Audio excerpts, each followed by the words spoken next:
많이 안 보이시네요. 네, 다 어디 가셨나요? 인색함에서 자원하는 마음으로 라는 제목으로 말씀의 은혜를 나누고자 합니다. 오늘 본문을 통해서 두 가지 은혜를 함께 나누고 설교를 마치고자 합니다. 첫 번째는 하나님은 심는 대로 거두게 하신다입니다. 다 같이 읽겠습니다. 시작. 하나님은 심는 대로 거두게 하신다.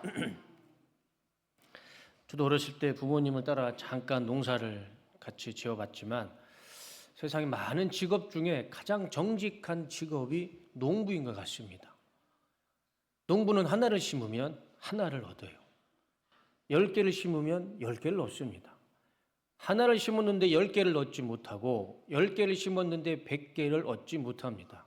내가 심은 만큼 내가 땀을 흘린 만큼 열매를 얻게 되죠. 그리고 내가 콩을 심으면 거기에서 콩을 얻게 되지 팥을 얻을 수는 없습니다.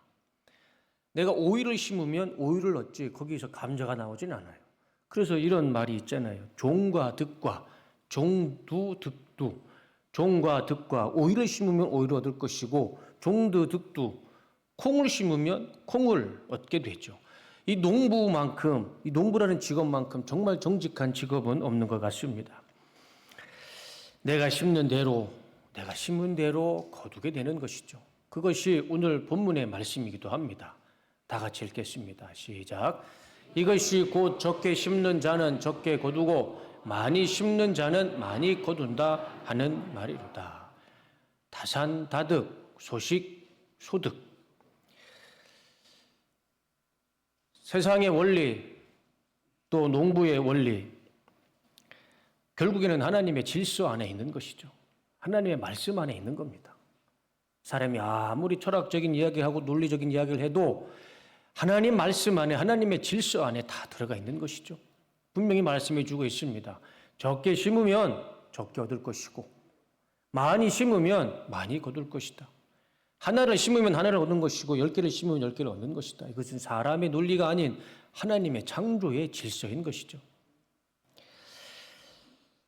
그리고 이 말씀은 정말 단순한 말씀이죠. 세상에 이렇게 더 단순한 말씀이 어디 있겠습니까? 많이 심으면 당연히 많이 거둔 것이고 적게 심으면 당연히 적게 걷는 것이죠. 정말 단순한 말씀이지만 이것만큼 완벽한 진리의 말씀도 없다라는 것이죠. 내가 하나님 앞에 심는 대로 거두게 되고 또 열매를 얻게 되는 것이죠. 사실 오늘 본문의 말씀은 이제 헌금에 관한 말씀입니다. 바울이 고린도 교회 성도들에게 헌금을 이야기하면서 이 말씀을 한 거예요. 제가 오늘 헌금에 대한 설교를 하는 건 아닙니다. 하나님 앞에 헌금을 예물을 많이 드리면 하나님께서 많이 거두게 하실 것이고 하나님 앞에 헌금을 적게 드리면 인색하게 드리면 하나님 앞에 작은 열매를 얻게 될 것이다. 그게 오늘 본문의 말씀이죠. 그렇다고 제가 이제 이 설교 시간에 헌금을 말씀드리는 것이 아니라 헌금은 각자 개인의 신앙과 믿음이죠. 믿음의 분량대로 하면 됩니다. 제가 목사라고 교회라고 여기서 이 자리에서 헌금을 해야 됩니다. 말해야 됩니다. 말할 수 있는 권한도 없고 그런 위치도 아닙니다. 각자의 신앙과 분량입니다. 그러나 중요한 것은 하나님이 생각하시는 헌금의 기준은 우리는 알아야 됩니다. 그것이 오늘 본문의 말씀이죠. 다 같이 읽겠습니다. 시작. 각자 마음에 정한 대로 해야 하고 아까워하면서 내거나 마지못해서 하는 일은 없어야 합니다. 하나님께서는 기쁜 마음으로 내는 사람을 사랑하십니다. 헌금을 드리되 내 마음에 정한 대로 하면 됩니다. 많이 드리고 적게 드리는 것, 큰 돈, 작은 돈, 그것 주님께서 그거 기준 갖지 않으십니다. 2렙돈을 드린 과부에게 하나님이 칭찬하셨어요. 헌금의 기준은 이겁니다. 내 마음이 정한 대로 드리면 되는 겁니다. 하나님께서는 기쁜 마음으로 내 마음이 정한 대로 드리는 사람을 사랑하십니다. 그리고 아까워하면서 내거나 마지못해 내거나 누가 시켜서 내는 것 그거 하지 말라는 거예요. 그런 일은 없어야 합니다. 아까워서 내고 누가 시켜서 내고 마지못해 하는 헌금 그거 하지 말라는 거예요. 내 마음에 정한 대로 내가 뜻을 세운 대로 하나님 앞에 드려야 하나님이 기뻐하시고 하나님이 그 자를 살아게 주신다는 것이죠. 그런데 이것이 헌금에만 적용되는 말씀은 아닙니다. 우리 신앙생활에 있어서 신앙의 영적 원리를 다 이 말씀에 적용할 수가 있어요. 기도를 한번 생각해 볼까요? 기도도 하나님 앞에 드리는 기도도 내가 마음에 정한 대로 많은 기도를 드리면 하나님의 많은 열매를 얻게 주실 것이고, 인색하게 기도하는 자는 그 삶 가운데 인색한 하나님의 은혜가 임하게 될 것입니다. 찬양도 마찬가지고 예배도 마찬가지죠. 우리가 하나님 앞에 찬양을 많이 드리고 예배도 많이 드리면 찬양하는 대로 예배 드리는 대로 내가 심는 대로 하나님의 찬양의 은혜를 주실 것이고 예배의 은혜를 차고 넘치게 주실 것입니다. 억지로 인색하게 누가 시켜서 드리는 찬양, 그런 예배 하나님이 기뻐 받지도 않으실 것입니다. 내 마음에 정한 대로 뜻을 두고 하나님 앞에 드리는 기도, 찬양, 예배, 내가 심는 대로 하나님께서 거두게 하실 것입니다. 교회에서 하는 봉사와 헌신도 마찬가지죠. 내가 정한 대로 하나님 앞에 열심히 봉사하고 헌신을 할 때 많이 하면 많은 것을 거두게 하실 것이고 적게 하면 적은 만큼 하나님께서 거두게 하실 것입니다. 내가 정한 대로 심을 것이고 내가 심은 대로 열매를 얻게 될 것입니다. 지금 내 삶 가운데 은혜가 사라지고 기쁨과 감사가 사라졌습니다. 그 이유가 무엇일까요? 그 이유는 어디서 찾아야 될까요? 내 삶에 하나님의 은혜가 사라졌고 기쁨과 감사가 사라졌어요. 그럼 그 이유가, 그 원인이 어디에 있을까? 오늘 본문의 말씀을 그대로 적용해 보면 답은 쉽게 찾을 수가 있습니다. 내가 심지 않았던 거예요. 내가 하나님의 거룩한 것을 심지 않았어요. 내가 하나님 앞에 기쁨과 감사와 예배를 심지 않았습니다. 찬양을 심지 않았어요. 내 삶 가운데 내가 하나님의 것을 심지 않는데 어떻게 하나님의 은혜가 내 삶 가운데 임하고 하나님의 기쁨과 감사가 내 삶 가운데 충만하게 임할 수 있겠습니까? 심지 않는 곳에서 우리가 어떻게 하나님의 은혜를 기대할 수가 있겠습니까? 지금 내 삶 가운데 하나님의 은혜가 사라지고 기쁨과 감사가 사라졌다면 외부에서 그 원인을 찾지 마시고 타인에게서, 이웃에게서, 교회에서 이웃 찾지 마시고 내 안에 문제가 있는 것입니다. 내가 심지 않았던 거예요. 부족한 겁니다. 내가 심어야 돼요. 그래야 하나님 심는 대로 거두게 하실 것입니다. 찬양을 심으시고 기도를 심으시고 예배를 심으시고 감사를 심으시고 봉사와 헌신을 심으시고 예물을 심으실 때 하나님께서 차고 넘치는 은혜로 심는 대로 거두게 해주실 줄로 믿습니다. 은혜를 심으면 은혜를 거두게 될 것이고 원망과 비난을 심으면 원망과 비난이 내 삶을 집어삼킬 것입니다. 내가 무엇을 심느냐에 따라 내 삶이 누리는 은혜와 축복은 달라질 것입니다. 제가 지금까지 목사로 살면서 오랜 시간은 살진 않았지만 단 한 번도 이런 경우는 들어본 적도 없고 본 적도 없습니다. 어떤 경우냐면 내가 하나님 앞에 참 전도를 많이 하고 봉사와 헌신을 참 많이 하고 예물을 많이 드렸는데 하나님은 우리 집안을 다 쑥대밭으로 만드셨다. 나의 사업과 기업을 다 망하게 해주셨다. 내가 하나님 앞에 전도를 많이 하고 봉사와 헌신을 많이 하고 헌금을 드렸더니 우리의 자녀의 앞길이 다 막히고 나는 병들어서 내 몸이 다 지쳐서 모든 것이 절망으로 변했다. 이렇게 이야기하는 사람, 이렇게 고백하는 사람은 단 한 명도 보지도 못했고 듣지도 못했습니다. 혹시 우리 성도님들은 이렇게 제가 말씀드리는 이런 사람을 보셨나요? 내가 하나님 앞에 열심히 전도하고 봉사하고 헌신하고 예물을 드렸는데 하나님이 내 삶을 완전히 망가뜨리고 기업도 무너뜨리고 가정도 무너뜨리고 우리 자녀들의 앞길도 다 막고 내 육체도 육신에 걸리고 내 삶이 절망으로 빠졌다. 그런 사람은 단 한 사람도 없습니다. 오히려 그 반대의 고백과 간증을 듣게 되죠. 내가 하나님 앞에 열심히 전도하고 봉사하고 헌신하고 하나님 앞에 예물을 더 드렸더니 하나님께서 나를 축복해 주셔서 우리의 가정이 회복이 되고 우리의 직장과 기업이 형통하게 되고 우리의 자녀들의 앞길이 다 활짝 열리고 나의 질병은 하나님께서 치유해 주시고 고쳐주신 은혜를 받았다. 내 삶이 하나님의 은혜로 변화받았다. 이렇게 고백하고 이렇게 간증하는 사람밖에 저는 보지 못했고 듣지 못했습니다. 지금도 기독교 방송이나 기독교 라디오를 들어보세요. 매일 들리는 소리가 그겁니다. 내가 하나님 앞에 전도하고 봉사하고 헌신하고 예물을 드렸더니 이런 절망적인 삶을 변화시키셔서 하나님이 축복된 가정으로, 삶으로, 기업으로, 자녀로, 교회로 바꿔주셨다.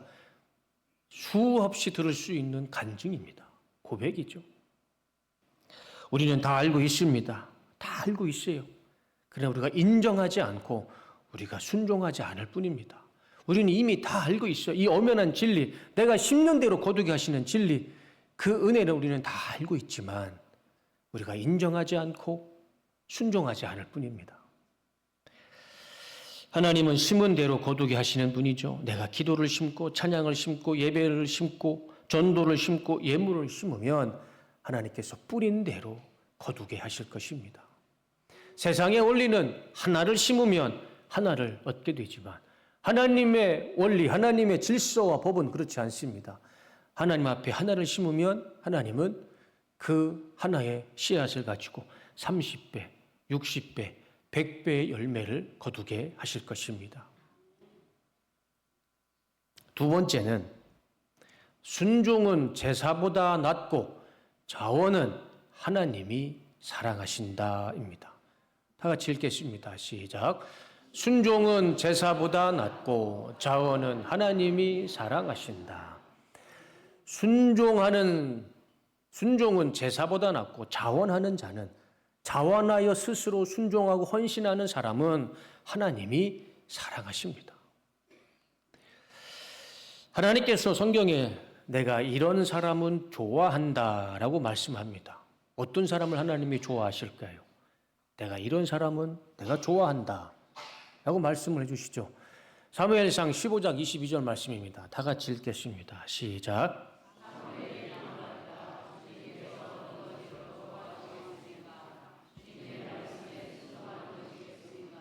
아니면 번제나 화목제리를 드리는 것이겠습니까? 잘 들으십시오. 순종이 제사보다 낫고 말씀을 따르는 것이 순양의 기름보다 낫습니다. 사무엘이 하나님의 마음을 그대로 전해줍니다. 하나님이 좋아하시는 사람이 누굽니까? 주님의 말씀에 순종하는 자입니다. 제사를 드리고 번제를 드리고 화목제를 드리는 사람도 하나님께서 기뻐하시지만 그 사람보다 더 좋아하시는 사람은 바로 하나님 말씀에 순종하는 자입니다. 순종하는 자. 하나님 말씀에 순종하고 사명에 순종하는 자, 하나님은 그 자를 좋아하십니다. 그렇게 하나님께서 순종하는 자를 좋아하시는데, 그런데 이 좋아하는 것을 넘어서 하나님은 이 사람은 내가 사랑한다라고 말씀합니다. 좋아한다, 사랑한다, 똑같은 것 같은데 그 깊이가 달라요. like와 love는 똑같은 의미인 것 같지만 그 쓰임이 다릅니다. 나는 너를 좋아해. 이 말과 나는 너를 사랑해. 깊이가 달라요. 하나님은 이 사람은 좋아하지만 또 하나님은 이런 사람은 사랑한다 말씀해 주십니다. 오늘 본문에 그 사람을 말씀해 주시죠. 다 같이 읽겠습니다. 시작. 각각 그 마음에 정한 대로 할 것이요 인색함으로나 억지로 하지 말지니 하나님은 즐겨내는 자를 사랑하시느니라. 하나님이 사랑하시는 자를 그렇게 많이 표현하지 않으십니다. 그 중에 하나가 오늘 본문의 말씀이에요. 하나님이요, 내 마음에 정한 대로 하나님께 드리는 자, 헌신하는 자를 하나님이 사랑하신다 라고 말씀하십니다. 억지로 하지 않고 마음에 정한 대로 즐겨하는 자, 스스로 자원하여 하나님 앞에 헌신하고 드리는 자, 그런 자를 하나님이 사랑하신다라고 말씀합니다. 여기서 말씀하시는 마음에 정한 대로라는 이 말씀을 우리가 좀 더 깊이 생각해 보길 원합니다. 마음에 정한 대로. 이 정한 대로라는 단어는요, 헬라어로 보면 프로아이레오라는 단어입니다. 그 뜻이 정확합니다. 스스로 선택하다, 스스로 결정하다입니다. 그러니까 내가 하나님 앞에 스스로 선택하고 결정하는 겁니다. 내 마음에 선택하고 결정하여 하나님 앞에 드리고 헌신하는 자를 하나님이 기뻐하시고 사랑하신다. 그래서 공동번역은 이렇게 번역해 놨습니다. 각각 마음에서 우러나는 대로 내야지 아까워서 하면서 내거나 마지못해 내는 일은 없어야 합니다. 공동번역은요, 우러나는 대로라고 번역을 해놨습니다. 간단하죠? 우리가 자원하여 하나님 앞에 드려야 하나님께서 기뻐하시고 하나님이 그 자를 사랑하십니다. 억지로 인색하게 하지 말라는 거예요. 차라리 그건 하지 말라는 겁니다. 예배를 드리고 봉사와 헌신을 드리고 예물을 드릴 때 억지로 마지못해 인색하게 할 것 같으면 차라리 안 하는 게 좋습니다. 성경은 말씀하고 있잖아요. 하지 마라. 그거 하지 마라. 그렇게 하지 마시고 내 마음이 정한 대로 스스로 선택하고 스스로 결정하여 자원하는 마음이 생기거든 그때 하나님께 드리시면 하나님이 기뻐하시고 그 자의 헌신과 예물과 그의 삶을 사랑해 주실 줄로 믿습니다. 사람 마음은 다 똑같고 그 사람 마음이 하나님 마음과 똑같은 것 같아요. 제 생일이 2월입니다. 제 아내 생일은 3월이에요. 한 달 차이밖에 안 납니다. 저는 이제 2월 생일만 되면 제 아내가 아침에 미역국도 해주고 또 금일봉으로 정성껏 선물을 줍니다. 이번 생일에도 제 아내가 아침에 이렇게 생일상도 차려주고 선물도 줬어요. 저는 이제 아내는 이제 매년 해주니까 고맙고, 근데 좀 기대를 했죠. 이제 4학년이면 이제 아빠 생일도 챙겨줄 줄 알았는데, 그날 아들이 아무것도 얘기도 안 하고 그냥 학교를 가더라고요. 그래서 제가 다음 달 3월 이제 엄마 생일이 지나고 나중에 알았습니다. 아빠 생일날 아무것도 준비를 안 했으면 엄마 생일에도 똑같이 준비를 하면 안 되죠. 네, 근데 나중에 알았어요. 엄마 생일에는 자기 용돈 10만 원을 준비해서 선물로 줬다는 겁니다. 그러니까 이제 결론은 이거예요. 아들은 키워봐야 다 쓸모없어요. 저도 아들이지만 아들 잘 키워봐야 소용없습니다. 나실죄 괴로움 다 잊으시고 기를죄 밤낮으로 애쓰는 마음이 어떻게 엄마만 있겠습니까? 아빠도 있잖아요. 그런데 아빠는 생일날 아무것도 안 주고 엄마 생일날만 10만 원을 정성껏 준비해서 드렸다는 겁니다. 아들은 키워봐야 장가감이 다 끝나는 것 같습니다. 그런데 이번 5월에 어버이날에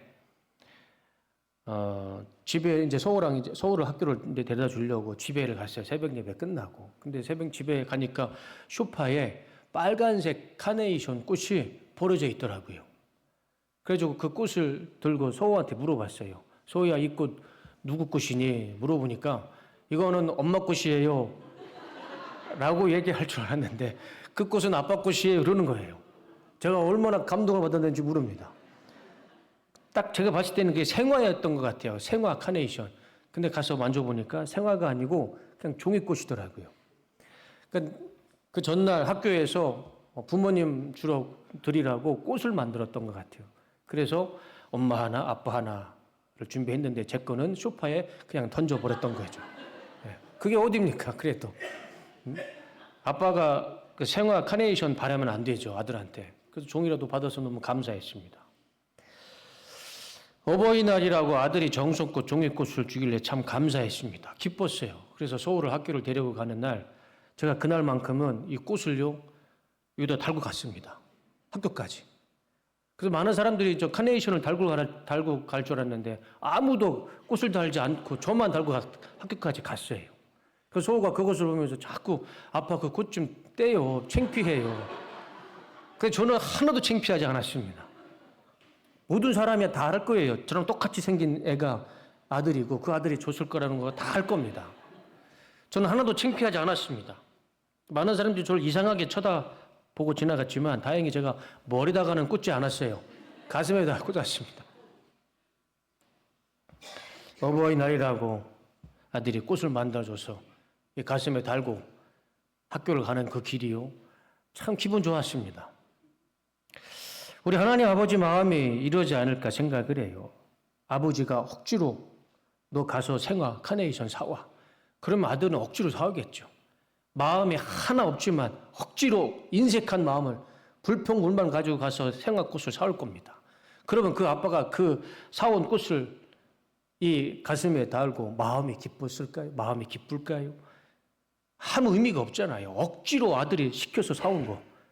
아무리 좋은 꽃이라 할지라도, 아무리 이쁜 꽃이라 할지라도 의미가 없어요. 기쁘지 않아요. 사랑스럽지 않습니다. 그런데 종이라도, 정말 그 흔하디 흔한 종이라도 아들이 아버지를 생각하면서, 아버지의 어버이날을 생각하면서, 어버이날을 생각하면서 종이라도, 그 흔한 종이라도 꽃을 만들어서 아버지한테 주고 아버지가 그거 달았을 때 어떤 것이 더 기쁘고 감사하고 가치가 있을까요? 당연히 아들이 자원하는 마음으로 아버지를 생각해서 만든 꽃이 더 아름답고 더 기쁘고 더 가치가 있는 것이죠. 우리가 하나님 앞에 헌신할 때, 순종하고 예물을 드릴 때 억지로 인색하게 드리는 건 하나님이 하지 말라고 말씀하시잖아요. 작은 것이라도 내 마음이 정한 대로 스스로 결정하고 선택하여 준비하여 드렸을 때 하나님이 그것을 기쁘게 받으시고 그것을 통해서 하나님이 영광 받으시고 우리의 삶을 축복해 주시고 우리를 더 사랑해 주실 줄로 믿습니다. 그런 의미에서 2027년에는요. 하나님께서 가장 사랑하시는, 하나님께 자원하시는 분들을 직분자로 세워드리려고 합니다. 제가 일부 예배 때에도 말씀을 드렸습니다. 우리 교회의 가장 중요한 부서, 정말 실제적으로 매주 생명을 다루는 부서가 어디일까요? 교육부서죠. 교육부서. 어린 생명을 다루는 아주 중요한 부서가 교육부서인데 그 교육부서에 내년 2027년 부장님, 부감님, 교사 선생님들은 제가 임명하지 않겠다고 말씀을 드렸어요. 우리 성도님들에게 먼저 축복을 받을 선택권을 드리겠습니다. 헌신하시는 분에게 하나님이 사랑하시는, 하나님이 축복하시고 기뻐하시는 헌신하시는 분들을 먼저 부장님으로, 부감님으로, 선생님으로, 직분자로 세워드릴 것입니다. 제가 절대 임명하지 않을 거예요.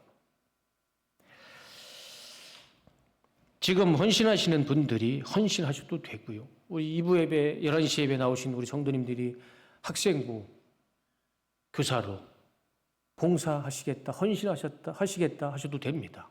제가 우리 사역자들한테 당부했어요. 봉사하시겠다는 분, 헌신하시겠다라고 신청하시는 분, 그 누구도 막지 마라. 다 선생님으로 봉사하게 해라. 지원하시는 분이 없는 대로, 믿음의 분량대로 하나님께서 뜻하시는 대로 내년에 사역을 진행하도록 할 것입니다. 그런데 저는 걱정 하나도 안 돼요. 우리 성도님들이 지원을 한 명도 하지 않을까라는 걱정은 하나도 안 합니다. 오히려 반대로 너무 많이 지원하실 것 같아서 제가 그게 걱정이 돼요. 우리 성도님들이 많이 지원해 주시고 자원해 주셔서 정말 중요한 생명을 살리는 이 사역에 우리 성도님들이 많이 지원해 주셔서 자원해 주셔서 우리 뚝섬교회 교육부서가, 우리 뚝섬교회가 더 하나님 안에서 하나님의 뜻을 이루고 부흥하는 그 원년이 2027년이 될 줄로 믿습니다.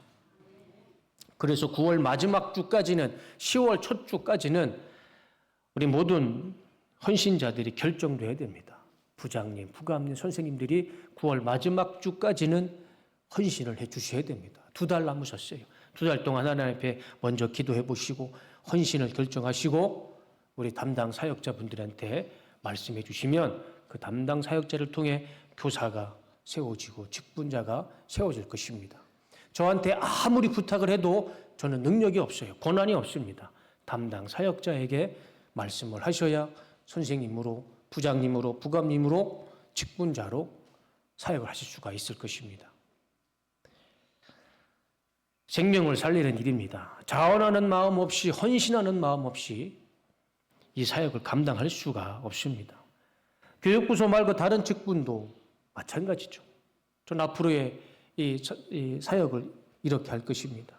지원하시는 분, 자원하시는 분을 가장 우선순위로 직분자로 세워드릴 것이고 그분을 통해서 하나님께서 역사하시고 그분을 통해서 하나님께서 하나님의 나라와 지경과 교회를 넓히실 것입니다. 그래서 많은 성도님들이 내년에 나는 이것 때문에 못합니다. 나는 이것 때문에 안 됩니다. 그런 말씀을 이제 하지 마시고 하나님 내가 이것으로 하나님 앞에 헌신하겠습니다. 하나님 내가 이것 때문에 하나님 앞에 헌신하겠습니다. 자원하는 그런 마음이 많이 있으셔서 내년에는 제가 임명하지 않아도요. 다 자원하시는 분들이 우리 뚝섬교회를 이 하나님의 교회를 사역하시는 그런 은혜와 기적이 있으시기를 주님의 이름으로 축원합니다. 끝까지 자원하시는 분이 없으실 경우에는 그때는 제가 임명을 하겠습니다. 그런데 그거는 별로 바람직한 일이 아닌 것 같습니다. 하나님이 원하시는 것도 아닌 것 같아요. 하나님은 오늘 본문에서도 말씀하시죠. 내가 심는 대로 하나님이 거두게 하실 것입니다. 내가 하나님 앞에 많은 것을 심으면 하나님은 30배, 60배, 100배로 내 삶을 축복해 주실 것입니다. 그리고 헌신하고 자원하는 사람을 하나님이 사랑하십니다. 그리고 우리 침례교회가 어떤 교회입니까? 우리 침례교회는 지명하고 위에서 명령하는 그런 시스템 아닙니다. 우리 침례교회는요, 자원하는, 우리 뚝섬교회가 침례교회 소속된 교회로서요, 자원하고 자발적으로 헌신하는 것, 그게 우리 침례교회의 정신입니다. 그래서 우리 많은 성도님들이 2027년에는 앞으로도 계속 연마다 내가 자원하고 헌신하는 그런 은혜가 우리 성도님들 가운데 많이 있으시기를 주님의 이름으로 축원합니다. 그래서 제가 보셨을 거예요. 엘리베이터와 본당 여기 그 벽과 또 2층 게시판에 이름이 없는 명단을 붙여놨습니다. 거기다가요 우리 성도님들의 이름을 꼭 기록해 주시기를 바랍니다. 거기다가 이름을 안 적으셔도 됩니다. 우리 부사역자들한테 저한테 말씀해 주셔서 내년에는 제가 이것을 헌신하고 싶습니다. 하나님 앞에 봉사하고 싶습니다. 그러면 그분을 중심으로 2027년 직분자들을 세울 것이고 그분과 함께 이 하나님의 교회를 이 하나님의 거룩한 사역을 하도록 할 것입니다. 제가 확신하는 것은 저 명단에 기록된 이름은 우리가 상상할 수 없는 하나님의 기름 부으심이 있을 것이고 하나님의 차고 넘치는 축복을 봉사하는, 헌신하는, 자원하는 분에게 하나님께서 부어주실 줄로 믿습니다. 세상의 원리는 하나를 심으면 하나를 얻지만 하나님은 그렇지 않습니다. 하나님 앞에 하나를 심으면 하나님은 30배, 60배, 100배 그 곱절의 은혜를 부어주십니다. 내년 2027년 하나님 앞에 은혜를 받고 싶다면 그것부터 하시면 됩니다. 하나님 앞에 자원하심으로 봉사하실 때 내 삶 가운데, 내 가정 위에, 내 기업과 사업 위에 하나님의 차고 넘치는 은혜가 나타날 줄로 믿습니다. 설교를 마치겠습니다. 하나님은 반드시 심는 대로 거두게 하십니다. 그것이 오늘 본문의 말씀이죠. 그리고 하나님은 자원하는 자를 사랑하십니다. 하나님은 오늘 본문을 통해서 나에게 말씀하고 있습니다. 우리 뚝섬교회에 자원하는 마음이 정말 불처럼 일어나서 제가 임명하지 않아도 하나님의 차고 넘치는 자원하는 은혜가 넘치셔서 내년 2029년에는 2027년에는요 자원하는 그 은혜가 넘쳐서 하나님 앞에 많은 열매로 영광 올려드리는 우리 뚝섬 교회와 우리 성도님들의 삶이 되시기를 주님의 이름으로 축복합니다. 기도하겠습니다. 하나님, 믿음으로 자원하는 자를 하나님이 특별히 사랑해 주심을 믿습니다. 하나님 앞에 인색함이 아닌 감사와 기쁨으로 자원하고 헌신하는 사명자의 삶을 살게 하여 주시옵소서. 하나님 앞에 자원하는 마음으로 순종하며 살아갈 때 심는 대로 거두게 하시는 풍성한 은혜를 우리 삶 가운데 또 우리 뚝섬교회 가운데 임하게 하여 주시옵소서. 우리 그런 성도의 삶 뚝섬교회가 되게 하여 주시옵소서. 예수님의 이름으로 기도드립니다. 아멘.